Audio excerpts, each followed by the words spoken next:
inaawit ni Sir Jonathan, mula sa puso no? Ramdam mo yung pagmamahal habang naawit, ano? Amen. Buwang bibig. Kaya ang sarap po na ang pamilya ay naglilingkod sa Panginoon. Hindi perfect ang family, tapos wala pang paglilingkuran sa Panginoon. Lalo mong pinapangit ang family. Diba ba? Dahil ang nagpapaganda ng pamilya na hindi perfecto, ang Diyos na perfecto. Amen. It is important na bigyan natin halaga na huwag tayong pumayag ng ating pamilya na hindi natin kasamang naglilingkod sa Kanya. Sarap pong maglingkod sa Panginoon. Tunay nga po na may kagalakan ang paglingkod kay Jesus. There is joy in serving Jesus. Masaya pong paglingkuran ng Panginoong Jesus. Hindi po siya boring paglingkuran. Kaya kung ikaw'y naboboring, ikaw ang may problema, hindi ang Panginoon, na dapat nating ayusin sa buhay natin. Ngayong umaga, huling linggo, pero nananalangin ako sa Panginoon, sa September po ba, ano po ba ang tema na gusto nyo gawin namin? Wala pang tugon ng Panginoon sa panalangin kong iyon. Sa halip, parang isinasa puso ng Panginoon sa akin, ituloy pa rin itong give importance. Kasi marami pang mga bagay sa buhay natin na dapat natin pagtunan ng importansya, pagbigyan ng importansya. Napakarami po mga kapatid. Kaya nga kung baka isang taon nga hindi pa matapos po ito Di ba Brother Lester? Ang dami po nito. Kaya baka po ma-extend hanggang September yung tema natin, give importance or giving importance. Ngayong umaga, isa sa bibigyan natin ng importansya dahil ito'y importante. Ito po ang title natin. Understanding the nature of our tongue. Pag hindi natin naunawaan yung nature ng dila natin, magkakaproblema po talaga tayo. Pero bago yan, tumayo muna tayo lahat at tayo manalangin. Ang manaming Diyos na may likha ng langit at lupa, kagalakang maglingkod sa inyo ng inyong mga anak. Kaya namang bagay ang nagpapalungkot sa amin, problema, suliranin, bigatin, kaisipan na hindi naayon sa inyong kalooban. I-wash out niyo po ito sa tulong at biyaya niyo. Nang sa gayo'y makapokus lamang kami sa inyong salita na aming mapapakinggan. Kung may mga karamdaman kami iniintindi, ibigay namin sa inyo na may magagawa kaysa sa amin. Patawad po sa anumang pagkukulang namin at gabayan kaming lahat, Panginoon, sa umagang ito, sa pangalan ng Panginoong Hesus. Amen. Una po tayo.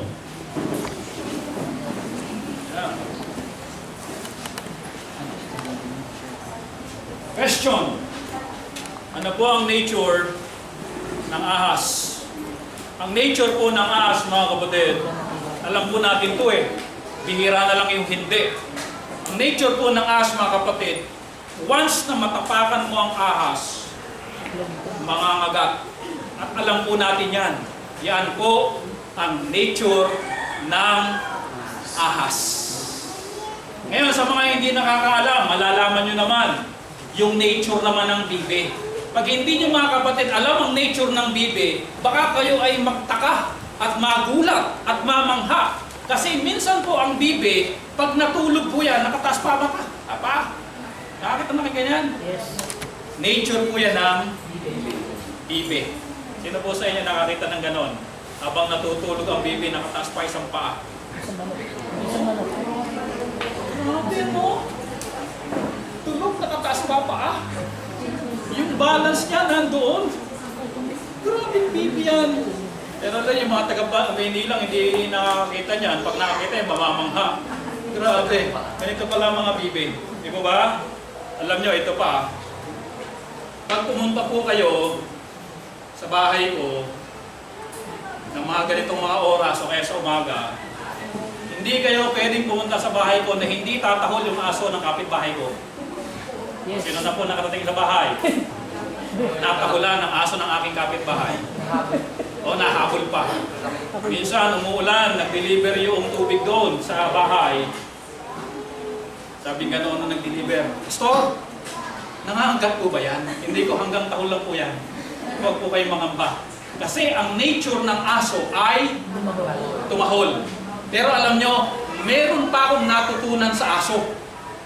Nature din ito ng aso. Ewan ko kung aso lang ito nung kapitbahay namin. Alam niyo po kung ano yung natutunan ko sa nature ng aso ng kapitbahay namin?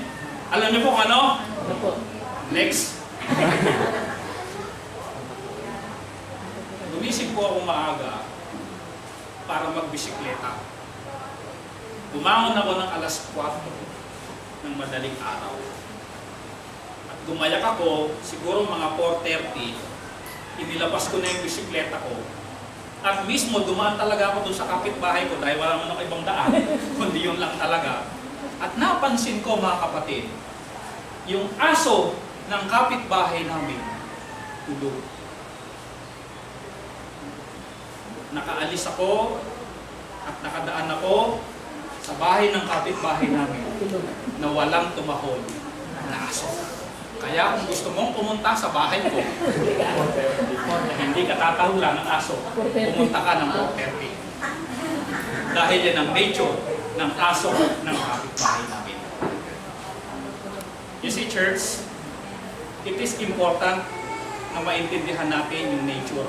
Amen.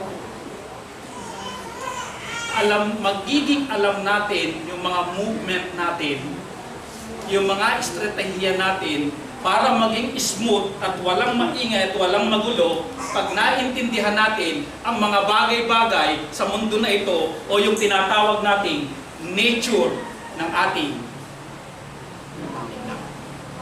Are you ready?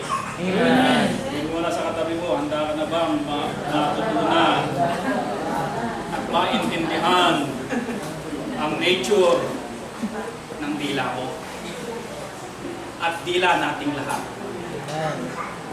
Mahalaga po ito mga kapatid. Mahalaga po ba? Amen po. Store! Ano ba nature ng dila natin? Kung ako tatanungin nyo, wala akong masasabi. Pero kung ang tatanungin natin, salita ng Diyos, maraming sinabi. Amen. Amen. Salamat, may Bible talaga. Kaya mahalaga, may Bible study. Mahalaga, nag-aaral ang salita ng Diyos. Maraming mga bagay dito sa buhay na ito, maintindihan natin at matututunan natin. At pag naintindihan natin at natutunan natin, makakapag-ano tayo, makakapag-handa. Magiging ano po tayo? Aware. Magiging ano tayo? Matalino. Hindi tayo magiging ano po? Balagbag. Pag naintindihan natin. Diba? Alam nyo, isa sa akin natatakutan ko, yung makagat talaga ng aso. Kaya ayoko talaga aso. Hindi minsan ayoko mag-alaga ng aso. Even pusa, ayoko po. Yan po ang nature ng inyong pastor. You see, church? Mahalaga, di po ba? Ngayon, ano ang nature ng dila natin? Meron pong nakalagay sa Bible in the book of James. Nagbigay si James ng illustration for us to understand the nature of our tongue. Nagbigay siya una ng dalawang halimbawa o illustration for us to understand the nature of our tongue. First, James chapter 3, verse number 3.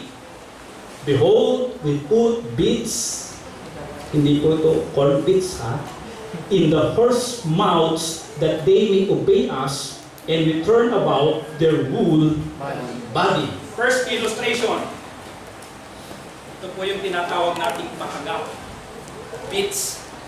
Pag nilagyan nyo po yung kabayo na wild ng bits or pakagat, madali nyo na po mapasunod ang buong kabayo. Pag may pakagat. Right. Nung araw, di ba, Brother Jonathan, ang transportation lang dito sa Pilipinas, kalesa. At ang bawat kabayo na may kalesa, meron po yung pakagat. Kaya pag pinitik mong ganun, kakana yan. Pag pinitik mo dito, kakaliwa yan. Pag pinitik mo pag ganun, tatakbo yan. Pag ginanon mo, ihinto yan. Madaling pasunurin ang kabayo pag meron pong pahaga. Nag-isip tuloy yung mga mister, oh. Ano kaya pakagat ang kailangan ko ipakagat sa misis ko para maging masunurin? Biglang nag-isip ng ganon. Ano po? You see? Wild. Pero pag may pakagat, the whole body sumusunod. Another thing. Behold, also the ships which thought they be so great and are driven of fierce wind, yet are they turned about with a very small helm, whithersoever the governor decide. Another example, napakalaking barko, dinadaluyong pa yan ng hangin, pero dahil sa maliit na timon, napapasunod yung malaking barko. Tama po? Yes. Napakaliit niyan. Pero just imagine mga kapatid, napanood niyo po ba sa Facebook, yung Typhoon 10? Typhoon 10 sa ba na lumanding? Sa Macau. Sa Hong Kong. Nakita niyo po yung mga video? Kahit yung mga tinatawag natin mga sasakyan, buwal. Alam niyo sa dagat, kumisan ganun din kalakas ang hangin.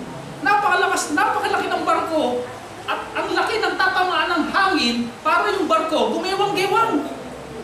Pero dahil sa napakaliit na timon, yung napalaking bagyo plus yung malakas na hangin, just imagine yung kinokontrol niya, ha? Malakas na hangin, malaking barko, siya ay napakaliit na timon, but he can control the ship.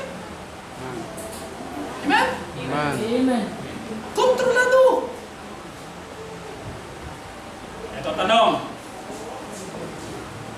Bakit ito illustration? Kabayo na wild, kontrolado. Barkong malaki, may hangin, kontrolado. Ano implication nito sa tang? Ang implication nito mga kapatid sa tang, napakaliit na bahagi ng ating katawan, ang dila. Pero kaya niyang kontrolin ang buo mong pagkatao. Are you listening? Amen. Bago tayo magpatuloy, meron po tayong guiding principle. Alam po itong guiding principle. Isipin bago sabihin. Amen. Hanggang matapos itong preaching na ito guiding principle natin. Isipin bago sabihin. Alam niyo kapatid, pag nagsalita na ang dila, susunod na ang buong katawan. Esther, kain ka. Ay, pastor, busog po ako. Busog po ako. Pero hindi. Uuwi. Bakit ba naman nasabi ko pa yan? Paborito ko pa naman yung ulam. Kung ano sinabi mo, kukontrolin na ang buo mo pagkatao. Are you listening? Amen. Oh, Lara! Yo, Brother Jaime, mahal na mahal kita. Lara nga ba? Di ba? Ano na susunod nun? Mag-e-effort. Church, pag binitawan na ng bibig, pangangatawan na na. Amen. Amen. Nakay niyo po? Ano po guiding principle natin? Isipin. Bago sabihin. Pag sinabi, Ikaw na lalaki ka! Ayoko na kitang makita! Ano gagawin? Pipikit.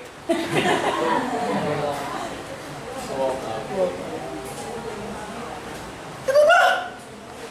Pag binitawan mo ang isang salita, pangangatawanan mo na yan! At mapapahiya ka mga kapatid pag hindi mo yan pinangatawanan!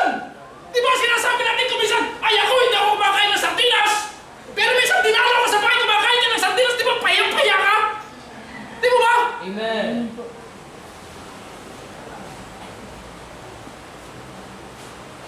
Isipin bago sabihin. I hate you! Ano gagawin?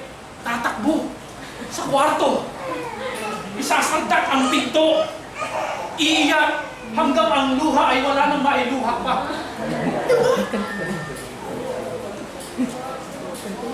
Once na pinakawalan mo ang isang salita, kailangan mo na pangatawanan. Dahil kukontrolin ng salita ang buo mong pagka-tao. Amen. Tama po? Tama po. Apostol Paulo, kung sinabi mo kay Ivy na mahal kita, ano kasunod doon? Di ba totoo effort? Kasi pinapangatawanan mo eh. Okay, church, here's the guiding principle. Isipin bago sabihin. Kukontrolin ka ng bawat sinasabi mo. Are you listening? Yes. Eh, alam niyo ako, hindi ako makakain ng isang maliit. Pangatawanan niya.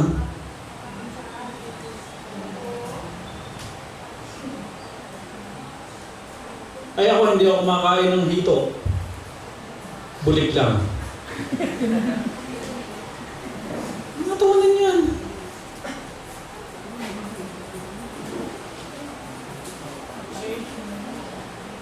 Sunod-sunuran ang buong katawan. Napakaliit na dila. Kuminsan, pag napawalan na natin ng isang salita, nagsisisi tayo. Bakit ko ba sinabi? Bakit na-realize? Inisip na eh. Pero kung bago-bago bitawan, isipin muna talaga dapat. Lalo na mga kapatid, yung mga crucial na salita, dapat lalong iniisip yan. Dahil ang nature ng bibig, yan po, kukontrolin niya yung buo nating pagkatao. At alam na ba natin ngayong umaga, church, that He can control our whole body?